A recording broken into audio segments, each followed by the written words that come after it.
எப்பயுமே அரை மணி நேரம் கேட்டு போடுவாங்கப்பா. இன்னைக்குன்னு பார்த்து கேட்டு போடவே இல்லை. கேட்டு போடல, தூங்கிட்டாரு. தூங்கியதுனால இப்ப பிள்ளைங்களுக்கு ஸ்கூல் பிள்ளைங்க ஆக்சிடென்ட் ஆயிட்டுது. சிக்னல் இல்லைனாலும் வண்டி நின்னுடும்ல. சிக்னல் இல்லைன்னா ட்ரெயின் போகாது, நின்னுதான் வரும். அவர் இப்ப பிள்ளைங்களே போயிடுச்சு இல்ல, என்ன பண்ண முடியும்? அவ்வளவு ஒரு பாதுகாப்பு இல்லாத டிரைவர் இங்க சிக்னலுக்கு வைக்காதீங்க. ட்ரெயின் கேட்டலாம் அவர் வேண்டியல. வெளிநாட்டுக்காரங்களை தள்ளுங்க, உள் மக்களுக்கு வேலையை கொடுத்து செய்யுங்க. அதான் இந்துக்காரன் எந்த இதுவும் தெரியாத, நம்ம சொல்றதும் கேட்காத, ஒன்னும் புரியாத இருக்கிறவங்கள கொண்டாந்து வச்சிடறாங்க. இந்த கேட்டு போட்டுல நான் தோட்டத்துக்கு போயிட்டு வந்தேன். நான் வந்து இந்த ட்ராங்கு புது ட்ராங்காச்சே நம்ம ஊர்ல எப்படி இடிச்சுன்னு உழுதுன்னு வேனு ட்ரெயின்னு தெரியல. சடங்குலாம் என்னமோ சத்தம்னாங்க. நான் மட்டும் தான் மேலே ஏறி ஓடி போய் பார்த்தேன். ட்ரெயின் அங்க நின்றுது, வேனுங்க கவுந்து கிடந்தது. ஒரு தம்பி ஏந்து நின்னா அந்த பொம்பளை பிள்ளை ட்ரெயின் ரோட்டுக்கு மேற்கால பக்கம் தண்டவாளத்து ஓரத்தில் கிடந்துச்சு.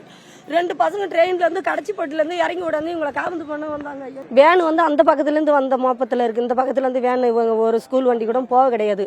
நான் அந்த பக்கம் அவுட் சைடு போயிட்டு வந்துட்டு இருந்தேன். அப்பெல்லாம் ட்ரெயின் சத்தம் வந்து அந்த கார் காட்டுக்கிட்டே கேட்டுட்டு இருந்தது. வேன் வந்தெல்லாம் நான் பார்க்கல.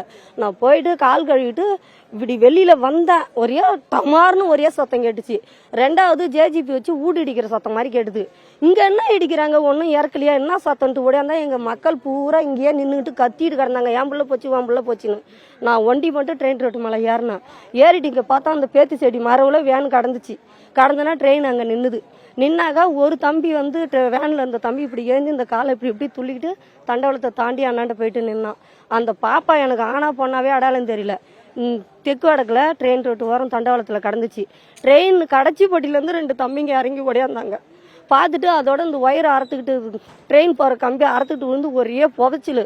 நான் அப்படியே இப்படி காலை இப்படி தூக்கி வச்சுட்டேன். இல்லைன்னா என் தலையில ஒன்று விழுந்திருக்கும். இதெல்லாம் நான் மெயின் கேட்டு வாசப்படியில் கிராஸ் ஆகிற ரோட்டில் நின்று பார்த்தேன். நான் பார்த்துட்டு தான் ஓடியாந்தா ஐயோன்னு தலையில் அடிச்சுக்கிட்டு கத்தினேன். அப்புறம் எங்கள் மக்கள் அங்கே இருந்தவங்க எல்லாம் வந்தாங்க. இங்கே இருந்தவங்களாம் சின்னவங்க லேடிஸு ஆம்பளைங்களாம் அங்கேருந்து தான் ஓடியாந்தாங்க. அதுக்கப்புறம் இங்கே இருந்தவங்க ஒரு 2 பேர் அவங்க ஃபோன் பண்ணாங்க எல்லாருக்கும்.